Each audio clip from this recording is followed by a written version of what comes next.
Hey everybody, it's Dina again with the Rhode Island Wave, and today I have the pleasure of speaking with Adam Badeau.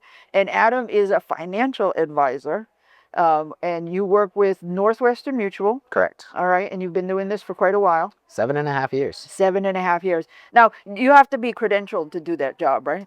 Yeah, there's certain licensing that we have to pass so that we are, licensed in the risk management space, aka insurance, and then also in the security space for investments and planning and all those sorts of things. All right, so while it's good to ask your friend down the street, it might be better to ask somebody who's actually licensed and has some knowledge to doing this. And now, you gave a presentation the other day. We won't dump right into that, but I was fascinated, just so you know, and that was one of the reasons why I wanted to make sure we got to have you on to talk a little bit about that. But before we get into that, tell us a little bit about you. Where are you from? From Rhode Island, born and raised, specifically Woonsocket. Went to school in Rhode Island, went to community college, Rhode Island, graduated from Bryant University. My wife and I bought a house in Johnston back in 2023, so pretty deep roots in the There you state, go. to say the least. Wonderful, wonderful. All right, so you're not running away. We know where to find you. Yes. Right here in good old Rhode Island. All right, so let's dive into it. So a lot of people might not realize that they need you, and what the financial plan. Go to work, make a lot of money, and retire one day. But that doesn't automatically happen. No, it definitely doesn't. No, you need to take care of some things. And I was telling Adam before we started taping, I wish I had met him before I took a very long sabbatical that I didn't know was going to be such a long sabbatical from working. I thought I was going to take 6 months vacation. I was going to take some vitamins. I was going to lose some weight. I was going to work out in the gym, and I was going back to work. 2 knee replacements, 2 thumb joint replacements, and 6 spine surgeries. And about 12 years later, I am just finally getting back up and running. It's been a long ride. So I definitely wish I knew you before. So, what is your average person who's, got a decent job, making decent money? How does this work? How do they work out with you?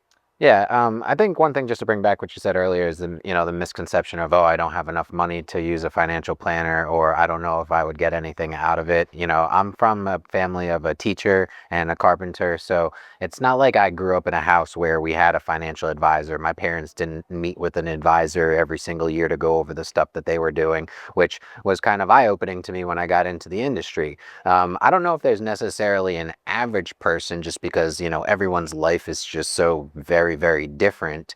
But that's why I take the time to meet with people individually and figure out what their paradigm is.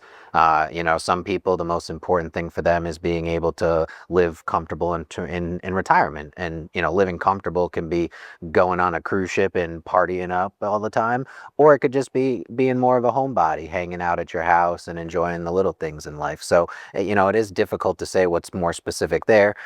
You have some people that are very family oriented, right? So they want to make sure that, they can set their kids up for something a little bit more easy, or, something that's attainable, but that maybe they just didn't have access to, like going to school, whether that be college or a trade school or something along those lines. But, I think that when you look at the company that I'm licensed through, Northwestern Mutual, all of that offensive side of planning is extremely important. But I think what people miss the boat on more often than not is the defensive side of planning, because it's not the one that's fun to talk about. It's where those tougher conversations come into play, kind of like what you were just saying, right? What happened with you is more of a defensive conversation versus the offensive. Right. And I do think that the two go hand in hand. And I had no idea. I really had no idea. And I thought, there's things I didn't know. I thought I could apply for regular disability, but then I was told I would have to stop trying to get well, which was like very confusing. But you have solutions for that. So I didn't know that they had professional disability insurance. Yeah, I think that the thing that we try to talk about with people is protecting income through income protection planning. And For most individuals, their income is their biggest and most important asset that they have. Right. Right? Because, maybe they make a great salary, but they just haven't made it long enough for it to show up on a balance sheet, and some people have this big, beautiful home, but there's a lot more mortgage than there is equity when they first purchase it. So I think it's a little bit missed that, we're forced to buy something like car insurance, and your car could be worth maybe $20,000, and you're paying a couple $100 a month to protect that asset. Where on the flip side, the projected cash flows that I could have as a professional or you could have as a professional is significantly larger than what you'd get from, say, a car, but yet we're not told to go out and to protect our income. Right. So that's the part where I think it gets missed a little bit. So, most people have the assumption that I get coverage through work, right? Unless if you're self-employed. Right. And I think that most jobs today, and they do offer that type of coverage. Yeah, well, I found the coverage that they offer is extremely lacking. You got your temporary disability, which is fine if your disability is, within a year, and then you're fine. But if something happens and you're talking about going past that year mark, and then you drop off for Social Security disability after 5 years, and then getting deemed disabled by Social Security is a whole other wondermus. Right. Which was why the lawyer told me to stop trying to get well, because I was ruining my case. Right. Yeah, I mean, not to go too deep into the disability insurance side of things, but I think that some people have the ability to self-insure for, 2 to 3 months through state programs and savings. But whenever you start getting into 3 months and longer, whether that be 2 years, 5 years, 10 years, or for the rest of your life, that's where the planning that we can come in and provide to individuals really makes an impact. Right. Right. So it's a whole big picture. It's a whole, and there's not, most times it's, families have at least two, most families, everybody's working. So you got a couple of incomes you got to protect there. Right. And then perhaps figure out what you're going to do if you decide to have children, and then you're going to go down to one income on purpose, maybe. Yeah, and just kind of thinking about how most families have their life set up is it's a monthly cash flow, right? X amount of dollars comes in through direct deposit, Y amount of dollars goes out to bills and expenses and childcare and all these other things, and then maybe at the end of the day there's a little bit left to have some fun or save and invest. Right. But if you start going from, say, 100% to now 60%, what do you cut out? Right. Do you cut out the savings? Do you cut out the fun? Do you cut out, I don't know, your memberships or clubs, or, or even worse, maybe you start missing payments and now you start running up credit cards, which are at a ridiculously high interest rate. And now you're behind the 8 ball for, not a couple months, but maybe a couple years trying to pay that stuff off. Right. And then, of course, now we're looking at the inevitability of retirement is coming eventually. Right. And that's going to hit us all. None of us are getting younger, Yeah, somebody said something interesting to me one day. It was, you can loan money to buy a car, you can loan money to buy a house, you can loan money to go to school, but you can't loan money to retire. No. So if that's the case, you really should be putting that as one of your decisions that you make every year when you're going into saving and investing is, well, when I do want to be financially independent, financially free, maybe work because I want to, not because I have to, do I have enough of that nest egg built up so that I can live comfortably, not be afraid of outliving my money, and then maybe if you're lucky, still leave some left to your family after you do pass? Nice.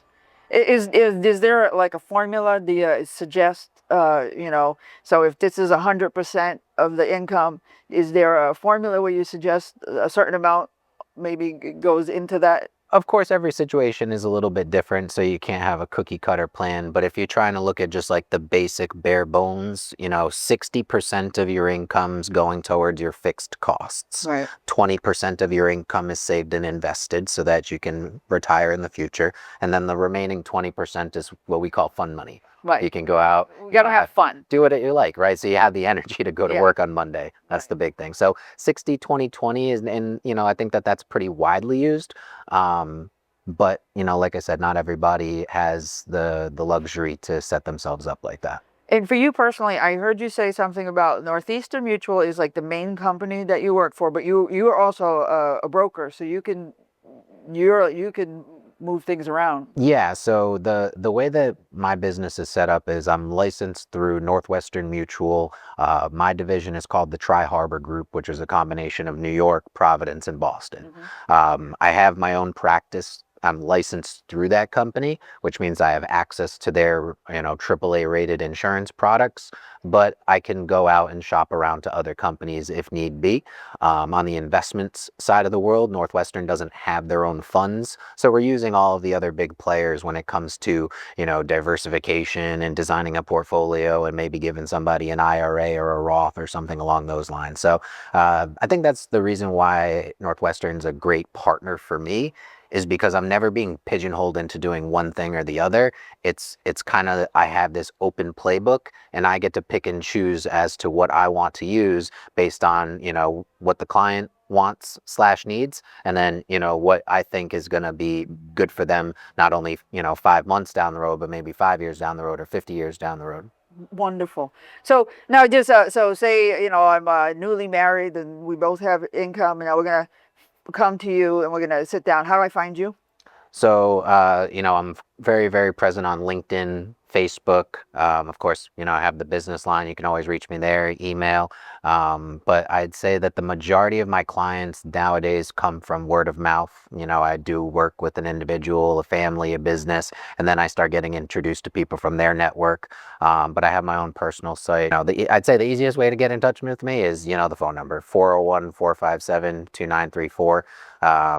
And I'll have your phone number and LinkedIn on the top of the screen here. Perfect. For the entire video, so you can find Adam, and he can help you set up your, because things are different now. I mean, it used to be you worked for a company and they took care of your 401k. They took care of your you talked about Roth IRAs.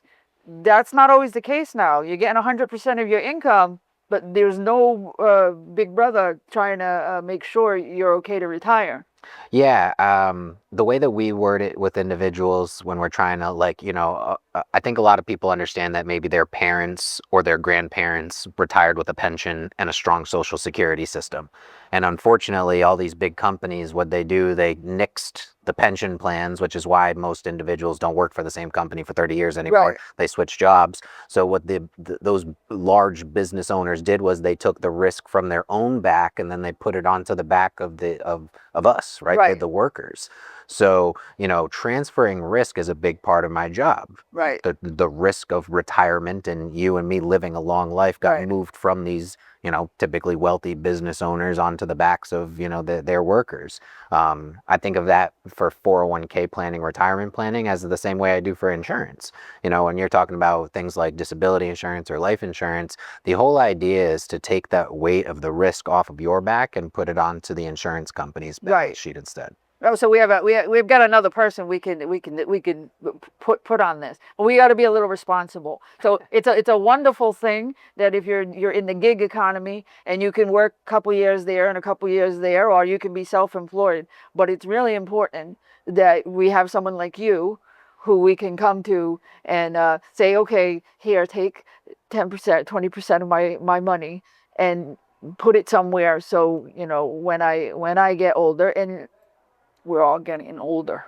Yeah, right. The exciting part about my job is now being into it for quite a bit of time is, I'm seeing my clients from the beginning accomplish the things that they told me were most important to them in our first meetings. Right. Whether that's, buying that engagement ring or buying that house or having those kids or helping their kids to go to school or, helping their parents to retire, or just, one of my favorite clients is a woman who just retired this year in July. The amount of excitement on her face when I told her that, hey, look, all of the numbers say you're good to do this if you want to. You can work, but only if you want to. And like I said, her face just lit up. I could tell there was a significant amount of weight off her shoulders. And I've spoken with her 5 times this year, not to do complex planning or, things that, are difficult for me, but just to hear how her day was. Right. You know what I mean? And asking her what she's doing with all her free time. That's so that's wonderful. The cool stuff. That is wonderful. And there's just so much. Even in a brief presentation I saw you do, there was just so much We won't get into all that. If you want the nitty gritty details about what he can do, you're gonna have to give him a call. Yeah. But there was just so much in there that I was like, wow, I didn't know that was possible. I mean, I don't have to know that's possible. But that's why we have guys like you who study this stuff and are licensed and insured, and you know what to do to help people. So you're going to work for 30 years. It may not be for the same person, but you're going to work for 30, 40 years, and you're going to make a pile of money. Right. But it's probably, don't spend it all, you know? Right. That buzzword that everybody's looking for, right? Having a fiduciary, like, that legal obligation to provide suitable recommendations to clients. And that's what we provide, right? But, along with that backup of a professional kind of sense, my job allows me to also give people a personal touch as well. Right. I'm here in the state. If I work with a ton of people locally, some people outside of the state as well. But, you have my personal cell phone that you get in touch with me. You don't have to call a 1-800 number and sit on hold and wait to get in touch with individuals.